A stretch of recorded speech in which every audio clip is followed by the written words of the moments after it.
So today's adulting skills, we're going to talk about why you're still broke. And I was going through Twitter the other day, and I saw someone who said that they just paid rent for the first time, and they said it hasn't been 24 hours, and they already feel broke. And it's like I read that, and it's kind of saddening, because how does someone know that they're only going to pay rent for the first time, right? And if you think about it, we've been waiting for this time and waiting for this moment for our whole lives, and now all of a sudden it happens, and then it causes us to be broke. Doesn't make a whole lot of sense. Another person says when you wake up one day and you realize you're already an adult and you have to pay bills. Like, what the? That doesn't make any sense. Of course you have to pay bills. We saw people paying bills our entire life. Though, this person says when it's payday and you're still broke because of bills. And what I think about is that these are things that we can plan, and these are things that we can prep for, and there's no reason that bills should make us broke. Those are the things that we live on. Those are the things that are the bare minimums. If we can't get past paying our bills, then we're never going to be able to start building wealth. We're never going to be able to start getting ahead in life. This one says, I work all week, get little to no hours, and I can barely survive off of what I make. It doesn't really make a whole lot of sense. But my point is it's really sad to see some of the people and the mindsets and the way that they think and the way that they live, and kind of how broken their mindset is, and some of the habits that they have aren't the best, and they're not conducive to the life that they want to live. Because we all have this vision of the life that we think is possible for us, and we all have this vision for the life that we want, and we all want to live in the nice house, we all want the nice cars, we want the nice things. But I think an important question to ask ourselves is, are we actually doing the things that are in alignment with what is required to get those things? Are we actually doing the things that are going to make us have the money to be able to afford a house like that, a car like that, a lifestyle like that? And I think the number one thing that holds most people back is their mindset. And because I think that people have these weird conceptions about money, and they have these weird ideas about money. And the reason I know that is because I was one of them. And I think one of the biggest things that people think about money is that money is evil, and that people who have money are evil. And it's a really interesting kind of thought, but money is a tool. Money is not evil, and money is not good. Money is like a brick, and with a brick you can either build a house or you can break a window. But the point is that whatever you choose to do with it is what's going to happen. And money really just allows you to do more of what you already want to do. If you're a good person, then money's going to allow you to be like the Bill Gates or the Oprah Winfrey's, the Mark Zuckerbergs, who when they have money they're able to do better with it, right? The Warren Buffetts. And if you're not such a good person, well, then you're probably not watching this video. But if you get money, then obviously it's going to create more of who you already are. And so what is your blueprint around money, and how do you think about money? That's a really, really good big thing to analyze and to audit in your life. Another mindset people have about money is that you have to work hard, or it's something that is almost unattainable or unachievable. And I know that this is, for me, something that was built into a lot of the ways that the people around me thought, and that money was something that didn't come easy, and money was something that you had to labor really, really hard for. And what I found is that when I thought that way, well, that's what actually happened, and money was a labor and money was a chore. But when I started to think about the easy ways that I can create value for the world, and the easy ways that I can create income for myself, well, all of a sudden I started enjoying things a lot more. I started creating more value, and I started creating more income a lot quicker. And so I think it's really important to think about, how do we think about money? Is it something that in our heads we tell ourselves is going to take a lot of time, it's going to take a lot of effort? Or is it something that we can say that we're able to create whenever we want and whenever we like, because of the skills and the tools that we have at our disposal? And some people feel like they're not good enough. And I think that's a big one too, because some people feel like they're not ready, or they're not worthy, or they're not good enough to do X, right? Whatever that is. They're not good enough to get this job, or they're not worthy enough to make this much money, or they don't know this amount of people, or they haven't graduated from this school yet. And I think that people separate themselves from the other individuals who have achieved that success, as opposed to finding the ways that they got there. And so I think it's really, really important to think that if you feel like you're not good enough, that's a personal issue, and that's something that you should really look internally to resolve, because nothing is ever going to help you be able to feel worthy enough other than you. So if you feel like you're not worthy of making that much money, or you feel like you're not worthy of having that income or having that kind of lifestyle, well, then you're never going to have that lifestyle. So start becoming the person that you can believe in, and that you can feel is worthy healthy enough to be able to do that. And I think that you'll start to change some of your habits, some of your actions, some of your just the things that you do, because you feel like you're a little bit better of a person. And so all of these beliefs really come from what's called a scarce mindset, and a mindset that believes that there's not enough for everybody and that it's a dog eat dog kind of world. And a scarce mindset, what it prevents you from doing is seeing a way for everybody to win, because the opposite of a scarce mindset is an abundant mindset. And that's what I want people to move towards, is away from a scarce mindset and more towards an abundant mindset. And what I found is when I had a scarce mindset, I found that there wasn't enough for everybody. There wasn't enough to go around. There was a can't kind of attitude.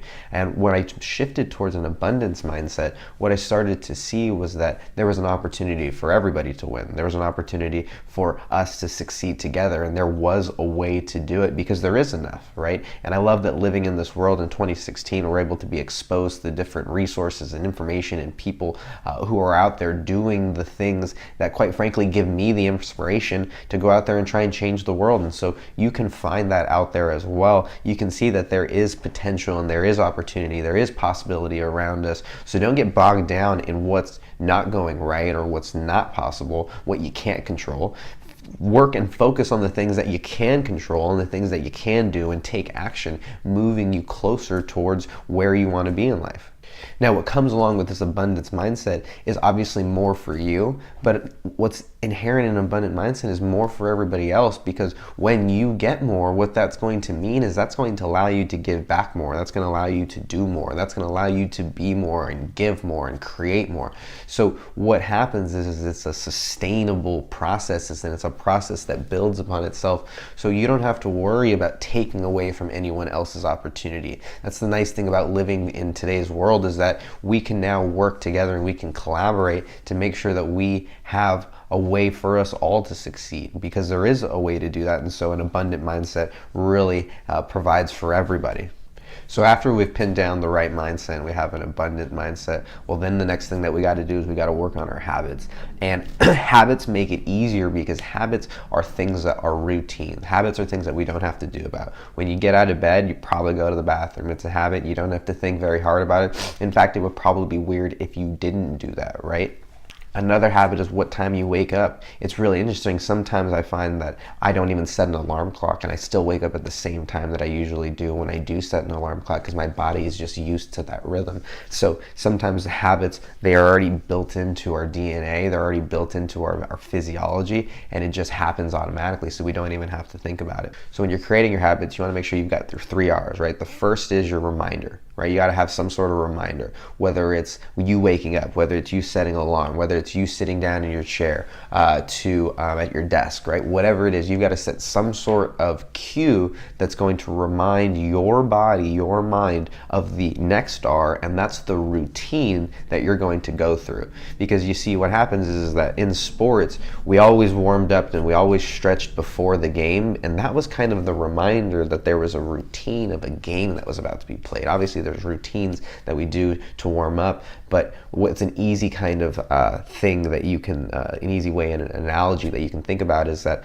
the reminder, an easy way to think about it is like an athlete before a game, right? The reminder is they warm up and they get ready, and the routine is the game. And obviously you can do some routines to warm up, but the point is that we're going to do something to get ourselves in the right mindset, in the right state, in the right position to be able to effectively go through the routine. And the last R, so after the routine, the thing that's going to make your body crave it and the thing that's going to make your body want it more is to give yourself some sort of a reward.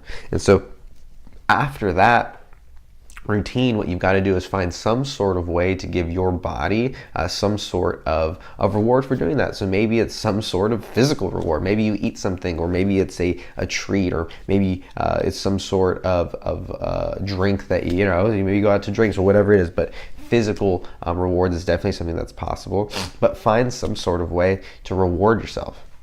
Another way that you can reward yourself is actually by giving yourself some rest and relaxation, taking a break, right? Being able to give yourself some sort of dopamine influx by going on Facebook, getting some likes, sending a snap or whatever it is. The point is to take a step away, and that could be a reward as well.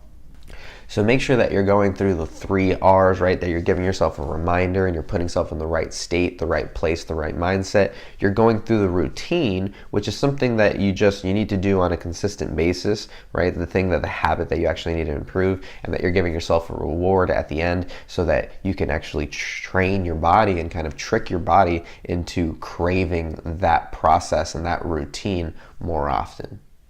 And so some habits that you want to improve and you want to start working into your week or your day or your month to start not being broke. And the first thing that you can do is that you can look ahead. And what I mean by that is that you can look over the next few days, the next week, the next month, the next few months, the next year, and look at the expenses that are going to be coming up. I think what happens to a lot of people is they're blindsided by expenses that they didn't really. It's not that they didn't know weren't coming, it's that they weren't aware that they were coming right now. And so look ahead at the expenses that you have coming up, and also take a look at what that's going to do to your bank account balance, right? Is that going to get you below a number that you're not comfortable with? And maybe you can make some decisions to change that, or maybe you don't have to make that specific purchase. But the point is to take a look ahead so that you can start to be aware of what's going to be happening to your bank account in the future. People in the past, right, the baby boomer generation, they call this balancing a checkbook. And balancing a checkbook is a lot, balancing your account is a lot different than just simply looking at your balance and making sure that you still have money in there, right? Because we know that there's automatic payments and automatic charges that come out every different parts of the month. And so it's important to make sure that we know that those things are going to be coming out so that we can make the proper adjustments, or we can just be aware that we're going to be spending that money at that certain time. The second thing that you want to do is you want to start saving. You got to find a way to start setting away money for a couple of things, right? The first thing that you got to set away money for is emergencies. What if shit goes down? What if something happens? What if you get injured? What if something breaks? What if your car, there's so many things that can happen. So it's really, really important that you either get $500 if you're brand new and you don't really have a whole lot of income coming in, or $1,000 if you've got, if you're already a little more established, but just set that at least aside so that if anything happens, what they found is the vast majority of emergencies are less than $1,000, and so you usually be able to have that. But if you don't have that cushion, you don't have that buffer zone, well, now we start going into debt. Now we start getting crazy. Now we start taking, doing crazy things like payday loans or credit cards. So make sure that you are saving some money for emergencies. The second thing that you want to save money for is expenses, right? You want to be able to pay cash for big, large expenses, things like traveling, things like a car, or things like moving out. Right now, I'm saving up for a wedding. And so it's really, really important that you start to set that money aside. That way, when that time comes, the money is ready, and you're not doing the things that we talked about earlier, like credit card debts, or payday loans, or having to ask people for money. So making sure that you're foreseeing the big expenses and starting to set the money aside so that you can be ready for it. And the last thing that you want to save money for is the future, right? You want to start building your nest egg, building wealth, building your money machine. We've talked about that in the past on some other videos, but really using the opportunity that you have today to create wealth so that your wealth can create wealth, right? And so your wealth can actually be the biggest force for your future and for your retirement. So if you can start building that nest egg now, that's going to actually make it a lot better for you in the future. So the last tip that I would do in order to get all this done is to make a budget, right? Make a savings plan. We like to call it a money map, right? Because you want to tell your money where it's going to be going. And the Millennial Skills Money Map is actually something that makes it really easy for you to know your income, right? You want to be able to know how much you have coming in. You want to be able to know your expenses. So sometimes you got to track that. Go back and look at your previous 3 months bank statements, or 1 month if that's it, but preferably 3 so you can get an average and a realistic estimate. And then find the times that those are going to be charged every month, and make sure that you are ready and have the funds available for that, and make sure that you can start foreseeing in the future. One of my mentors, Dan Cassetta, said that most people don't get urgent about their money until that's due the next day. So if you can start seeing that your money is going to be needed for different things a few weeks from now, a few months from now, maybe ideally even a few years from now, well, then you're going to be in a better position to start start building that wealth. So if you need help with that, we encourage you to go to millennialskills.com/moneymap, and you can download our free checklist. It's actually three tips to help you create your own money map, and you can actually download it right here. All you got to do is just put in your email. It's free, and you'll get that sent to you. But hopefully you can start working on some of your beliefs and your mindsets, and also start improving some of your habits, and that'll get you out of broke.